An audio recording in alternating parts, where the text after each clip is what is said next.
Mesdames et messieurs, bonjour et bienvenue dans Rencontre. Il y a des trajectoires qui s'écrivent d'abord dans la certitude du chiffre pour mieux s'épanouir dans le vertige de la création. C'est le cas de mon invité. Tout commence dans le labyrinthe de la Médina de Marrakech. Enfant, Mahi Bin s'imprègne de l'opéra populaire de la place Jemaa el-Fna. Il y écoute les conteurs et les musiciens, ignorant encore que cette tradition orale, faite de silence, de gestes et de regards, deviendra la sève de son œuvre future. Mais c'est à Paris, dans les années 80, que Mahi Bin apprivoise la géométrie du monde. Pendant 8 ans, il y enseigne les mathématiques, cette science de l'exactitude, avant que l'appel de l'émotion ne devienne trop puissant.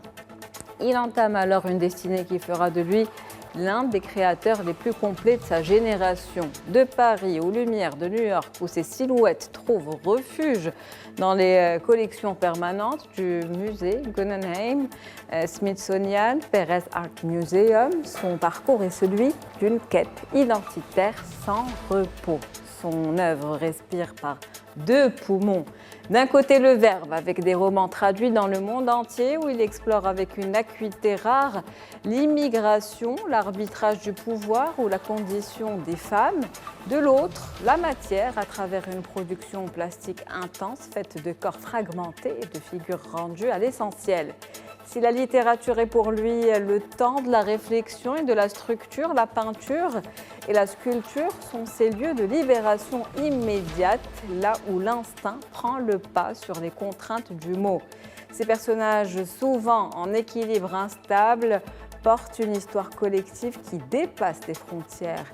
Ils nous proposent un art total où chaque médium se fait l'écho de l'autre et où chaque couche de pigments vient nourrir une ligne de roman. Partons donc à la rencontre de cet alchimiste qui, entre la plume et le pinceau, n'en finit pas de recoudre les déchirures de notre humanité. Mahi Bin, bonjour à vous, c'est un plaisir de vous avoir avec nous. Bonjour, merci pour votre invitation. On va commencer par, on va dire, le tout début, le point de départ, la ville ocre, Marrakech, c'est là où l'aventure a commencé. Racontez-nous un petit peu ce point de départ. Je suis né au fin fond de la Médina de Marrakech, Riad Zitoun el-Qadim, et j'ai vécu là pendant de nombreuses années. Ma mère était secrétaire, elle avait 7 enfants, mon père est parti assez tôt. Et donc j'ai vécu entouré de femmes fortes, ma mère, mes sœurs, et puis voilà. Ma mère qui était secrétaire, qui galérait et qui, à 40 ans, s'est mise à faire des études. Elle n'avait pas le baccalauréat, elle a fait 2 années de capacité en droit, elle est allée à l'université. Et puis, elle a fait sa licence, sa maîtrise, son DESS. Et à 40 ans, avec 7 enfants. Avec 7 enfants, oui. C'était votre première inspiration. Et elle nous a appris, elle nous a tout le temps dit, je vous nourris, je vous habille, vous devez être les premiers de la classe. Et je crois qu'on a tous été, les premiers de la classe, tout le monde. Les filles sont toutes enseignantes à l'université, mon frère, c'est les Golden Boys à New York. Enfin, tout le monde a été le premier. Même celui qui a fait Tasmamars, il a fait la meilleure prison du monde. C'est incroyable. Voilà, donc c'est une femme qui nous a donné le goût de réussir, le goût d'être meilleur. Et puis voilà. Une femme forte, une femme inspirante et à laquelle on rend hommage aujourd'hui à l'occasion de cette émission. Donc il y a eu ensuite, dans les années 80, je le disais en introduction, votre passage à Paris, d'abord en tant que professeur de mathématiques, très loin de l'univers créatif. En fait, la vérité, je voulais être artiste très tôt. J'ai commencé par être musicien et à ma mère, on ne pouvait pas dire je veux chanter ou danser. Elle te donnait 2 claques, elle dit va à l'école et il faut être le premier de la classe. Et donc vraiment, pour m'éloigner de mon groupe d'amis artistes, elle m'a envoyé au lycée Moulay Youssef ici à Rabat. J'ai passé 3 ans. Donc la seule façon de pouvoir échapper de cette prison, parce que le lycée Moulay Youssef, il y a des murailles incroyables. J'étais interne. Et la seule façon, c'était d'avoir le bac et de partir très vite. Et c'est pour ça que j'ai fait des maths. J'étais bon en maths.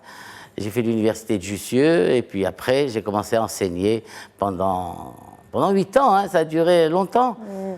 Mais quand est-ce que, donc, on va dire, ce point d'inflexion a eu lieu, celui d'aller vers votre carrière d'artiste? Moi, je savais que je voulais devenir artiste, mais je ne savais pas ce qu'il fallait faire.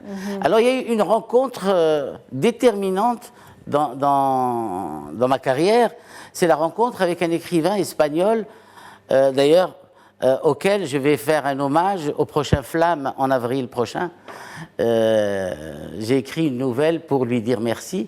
J'ai rencontré cet écrivain espagnol, Agustín Gómez Arcos, qui avait fui le franquisme et qui s'était installé à Paris. Il a appris la langue française et il est devenu écrivain et il écrit en français. Il écrivait en français et il a eu une myriade de prix littéraires, etc.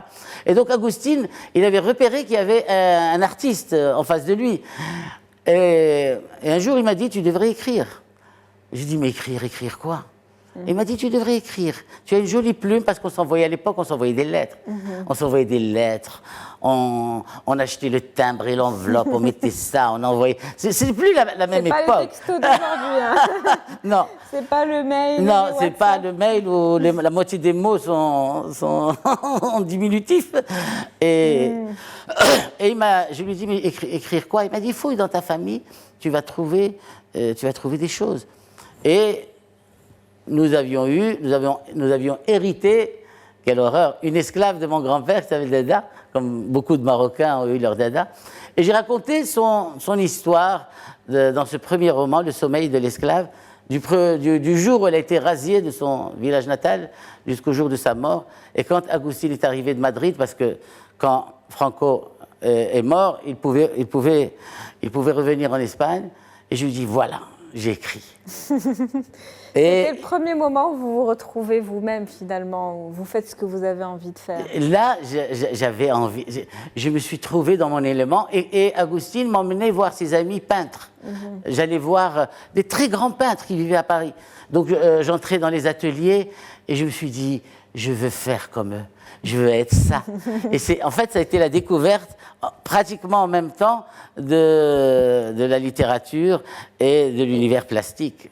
Et j'ai acheté des papiers Canson et j'ai commencé. Je ne savais pas dessiner, alors j'ai appris. J'ai fait quelques mois dans une école pour apprendre à dessiner, un profil, une pomme, l'ombre. Ça a duré 6 mois. Et après, ça y est, j'avais trouvé mon monde. C'était grâce à une rencontre, finalement. Grâce à la rencontre d'Agustín qui m'a corrigé mon premier livre, parce que quand je lui ai donné le livre, il a lu une page, il m'a dit ça me suffit. Il a corrigé le livre, il a pratiquement réécrit. Allez, on va dire ça comme ça. On s'est installé tous les jours, quand je sortais du lycée, on s'est installé dans un café à Saint-Germain-des-Prés et il me corrigeait ligne après ligne, mot après mot. Et il a réécrit le livre. Mais il y avait quelque chose, il y avait l'histoire, il y avait le fond, évidemment. Et il m'a trouvé un éditeur, qui s'appelle Claude Durand, qui était le patron des éditions Stock. Et j'ai pu publier mon livre, qui a eu beaucoup de succès pour un premier roman. Il y a eu 3 traductions, on était invités partout, parce qu'en France, pour les premiers romans, on vous prend comme toute la presse, vous dorlote, on croit qu'on est arrivé, on n'est pas arrivé. Mais enfin, on vous fait croire que vous êtes arrivé. Et vraiment, c'est pour ça que tout ce que je fais maintenant avec les enfants, c'est parce qu'on m'a tout donné. Hein. Ensuite, il y a eu New York, donc après Paris, non? En 94, j'ai rencontré ma femme et on s'est installé à New York pendant 5-6 ans, 5 ans et demi. Et à New York, ça a été un peu le hasard des rencontres. Une historienne de l'art qui s'est intéressée à mon travail. Et je me suis retrouvé propulsé à l'âge de 40 et quelques ans, 40 ans je crois, au musée Guggenheim. Et je n'étais pas prêt à l'époque. Je suis prêt aujourd'hui, mais à l'époque, je n'étais pas prêt. Il y a une exposition permanente. L'expo permanente. Et donc, une fois que j'étais Au Guggenheim, ce n'était plus moi qui draguais les galeries, c'était plutôt l'inverse. J'arrivais à exposer en France, en Allemagne, en Italie, en Espagne. J'ai exposé partout dans le monde grâce à cette rencontre qui a été déterminante aussi dans ma carrière. Ma vie, elle est faite d'étoiles qui viennent de je ne sais où, mais au moment où j'ai besoin, il y a une étoile qui vient, qui me montre le chemin, et après je continue, je bosse. C'est incroyable, absolument. C'est vraiment incroyable. En tout cas, vous vous êtes fait artiste très vite entre Paris et New York et cette exposition. J'ai commencé à gagner des sous d'abord. En plus, j'ai été beaucoup aidé par mon frère qui était à New York. Il m'a beaucoup soutenu. Et après, ça a été les galeries partout. Après, j'ai commencé à gagner ma vie. Quand est-ce que vous avez décidé de rentrer au Maroc? Qu'est-ce qui a fait que vous avez décidé de revenir à Marrakech, vous installer? Alors, après New York, je suis revenu 3 ou 4 ans à Paris. Moi, j'avais envie de vivre à Paris. Je suis parisien. J'aime tout ce qu'il y a dans Paris, le fromage qui sent pas bon. J'aime tout ça. Et en 2002, ma dernière fille venait de naître à Paris. Les 2 premières étaient nées à New York. Et on est rentré pour s'installer. Et j'ai vu aux élections françaises Jean-Marie Le Pen au 2e tour de l'élection française dans le pays supposé être le pays des droits de l'homme. Alors, l'extrême droite et moi, ça fait 2. Je ne pouvais pas vivre. Il y a un copain qui m'a dit un jour, tu prends le métro? J'ai dit tous les matins. Il m'a dit, dans le wagon où il y a 100 personnes, il y en a 25 qui ne t'aiment pas. Parce que le Front National était à 25%. Et j'ai décidé de rentrer sur un coup de tête. Ça a pris 15 jours. C'était en 2002. En 2002, je suis rentré. Évidemment, le Maroc avait changé. La presse se portait mieux, c'est-à-dire l'avènement du nouveau roi a vraiment ouvert le pays. Et puis, j'étais chez moi aussi. Et j'avais envie que mes filles apprennent à parler l'arabe. Elles parlaient plus l'anglais. Je ne comprenais même pas ce qu'elles racontaient. Elles parlaient l'anglais. Maintenant, elles parlent. Ça y est, ça fait 20 ans qu'elles sont là, plus de 20 ans. Donc oui, elles parlent maintenant déjà. En tout cas, vous êtes un artiste accompli, vous écrivez, vous peignez, vous sculptez. Si on devait revenir à vos écrits, quelles sont les thématiques qui vous tiennent le plus à cœur? L'humain. L'humain, dans sa difficulté d'être, dans sa difficulté d'exister. L'humain m'intéresse. Mon premier roman, ça a été l'histoire de Dada, de cet esclave. Et quand on écrit un premier roman, moi j'étais terrorisé. On m'a dit, tu es écrivain. J'ai dit, non, j'ai écrit un livre. On m'a dit, non, tu es écrivain. Quand on écrit un livre, on est écrivain. Et il fallait écrire un deuxième. Et j'ai écrit le deuxième roman qui s'appelle Les funérailles du lait, où je raconte l'histoire de ma mère qui attendait mon frère qui avait disparu, parce qu'à un moment, ils ont disparu. Ils n'étaient plus à la prison de Kénitra. À l'époque, on ne savait pas que Thès Mamat existait. Et ma mère a fait une maladie du sein. On l'a amputée d'un sein.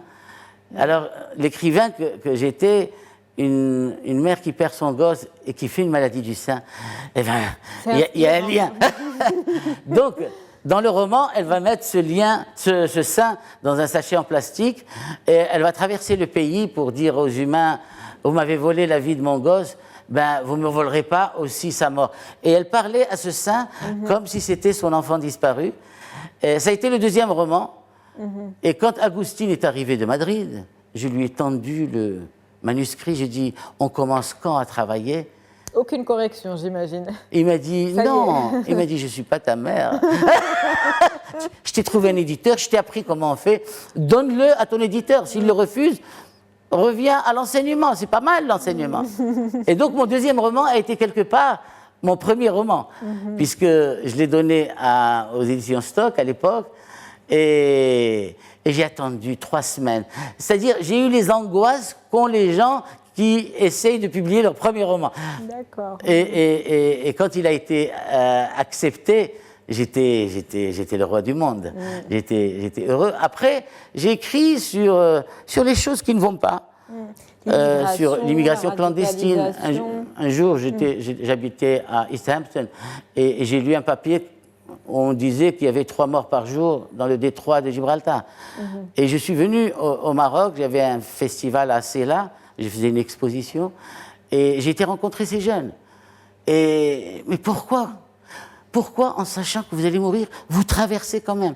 Et donc, j'ai raconté l'histoire de 10 personnages pendant une seule nuit qui attendent de traverser le détroit. Et c'est un livre il s'appelle Cannibal, qui a très très bien fonctionné. Après Cannibal, il y a eu Pollen. Alors Pollen, les lycéens, quand je vais le préparer, ils adorent parce que ça se passe à Ktama, au printemps. Vos écrits sont très imagés. Oui, absolument. Et puis voilà, il y en a maintenant 14 et le 15e est bientôt. Voilà, donc maintenant il y a une carrière. C'est vrai que vous avez l'habitude de traiter des sujets assez sérieux. Enfin, c'est une aventure émotionnelle quand on vous lit, mais le prochain est différent. Alors le prochain, il s'appelle Nukta, c'est des vacances littéraires. J'ai écrit un livre, un recueil de nouvelles, 12 recueils. J'avais plein d'histoires dans ma tête et je me disais un jour, je raconterai ces histoires parce qu'elles sont drôles. Et ce dernier recueil de nouvelles qui sort la semaine prochaine, dans 10 jours, au Maroc et en France. Le 18 avril. Et donc, c'est un livre que j'ai écrit en riant. J'arrive à me faire rire. On a hâte de le lire. Ça, nous aussi, on a besoin de rigoler en ce monde aujourd'hui si complexe et si tendu. Et pourquoi je voulais que ce livre drôle sorte? Parce que le prochain, il est terrifiant. Mon Dieu. celui qui sort en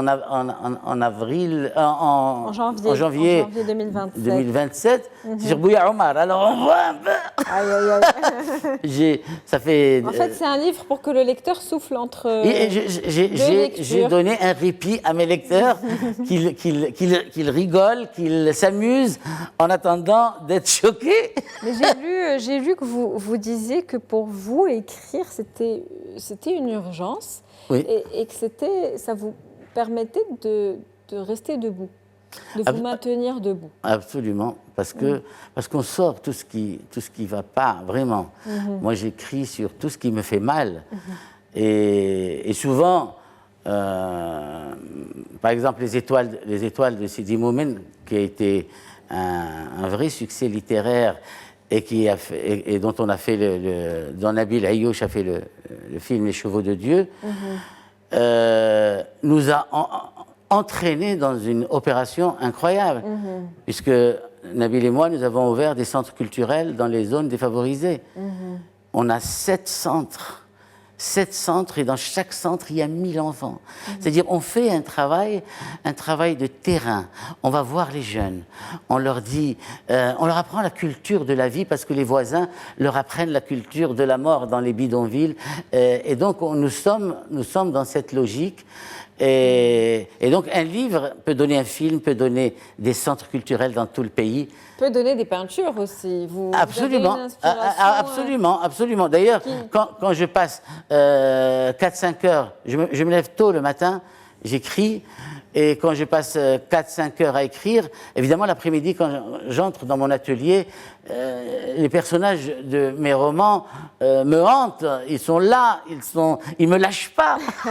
Et donc, quand j'écris sur l'immigration clandestine, il y a un bateau avec des migrants, etc. Et voilà, tout le temps. Ce sont des disciplines chaque discipline nourrit l'autre. Des fois même, la peinture peut nourrir aussi le roman. Est-ce que justement le roman peut être un brouillon d'une toile? Ça peut être ça, pas un brouillon, mais disons une idée d'une toile. Parce que le roman, c'est jamais un brouillon, c'est des heures et des heures de travail, de correction, de recorrection. C'est un travail fastidieux. La vérité, moi, je suis content quand le livre est fini, quand j'ai tout sorti. Alors que dans mon atelier, j'y vais en chantant. Je suis comme un bébé. Il y a la couleur, je suis fasciné. Il y a la matière, c'est sensuel. Je ne vois pas la journée passer quand je suis dans mon atelier. Alors que écrire, il faut d'abord s'asseoir, il ne faut pas bouger, et il faut... je passe ma vie dans les dictionnaires. J'ai des dictionnaires de 9 volumes, les Robert. Je cherche le mot juste. Enfin, c'est fastidieux hein, d'écrire, ça me coûte. Et peindre, ça me donne de la joie continuelle. C'est pour compléter un petit peu les deux. En tout cas, dans vos toiles, on voit souvent des corps en équilibre instable. Qu'est-ce que ça représente exactement?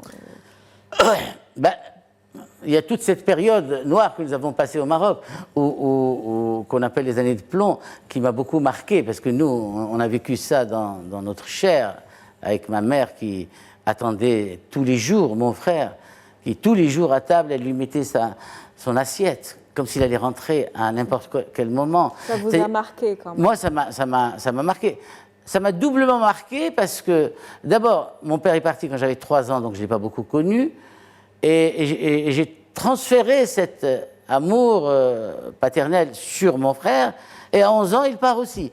Donc tout ça, c'est pour un enfant, ce sont des blessures. Des blessures qui voilà, moi, au lieu de pleurer sur mon sort, eh ben, j'en ai fait une œuvre.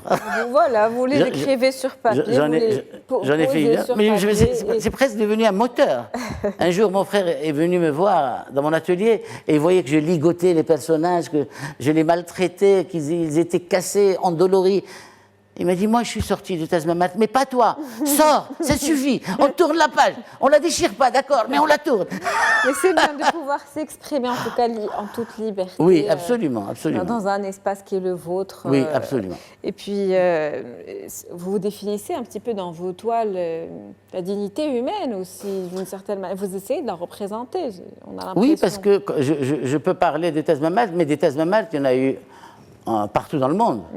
Il y a eu, chaque pays a une tâche. En Argentine, au Chili, partout.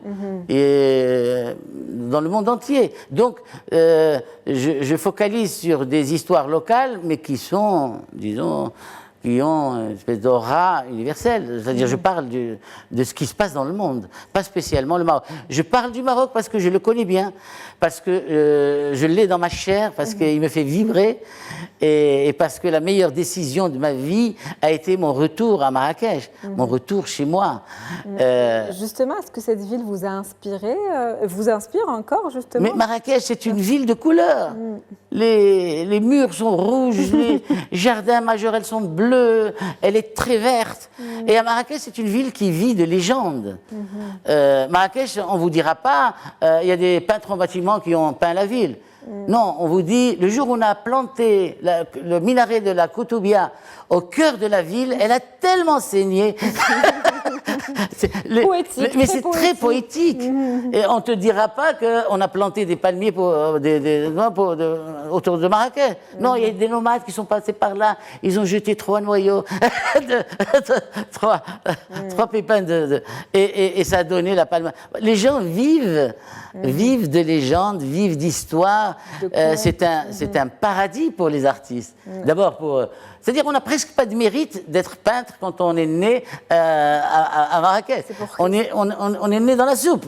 Tout est couleur, tout est coloré, tout est vivant. Et puis, tout est joyeux. Marrakech est une ville joyeuse. Et justement, depuis toutes ces années que vous êtes maintenant au Maroc, en tant qu'artiste accompli, on va dire, quel regard portez-vous sur l'évolution de l'art aujourd'hui au Maroc, sur cette jeunesse qui va prendre bientôt la relève? Absolument. Moi, on me donne souvent des cartes blanches où je présente de jeunes artistes dans plusieurs endroits. Et on me demande d'accrocher 2 ou 3 œuvres avec les jeunes. Eh bien, je fais attention, hein, parce que les jeunes, ils sont très très forts. On a l'école de Tétouan qui a donné des éléments exceptionnels, Casablanca aussi. Et il y a une nouvelle génération d'artistes décomplexés qui n'ont pas peur des médiums, ils sont vidéastes, c'est-à-dire c'est vraiment une nouvelle génération. Et d'ailleurs, dans la dernière expo, j'ai présenté 6 ou 7 jeunes. J'ai écrit la préface et dit « Je vous présente les gens qui vont m'enterrer bientôt ». Ça, c'est une petite touche d'humour. Vous êtes encore jeune, en tout cas.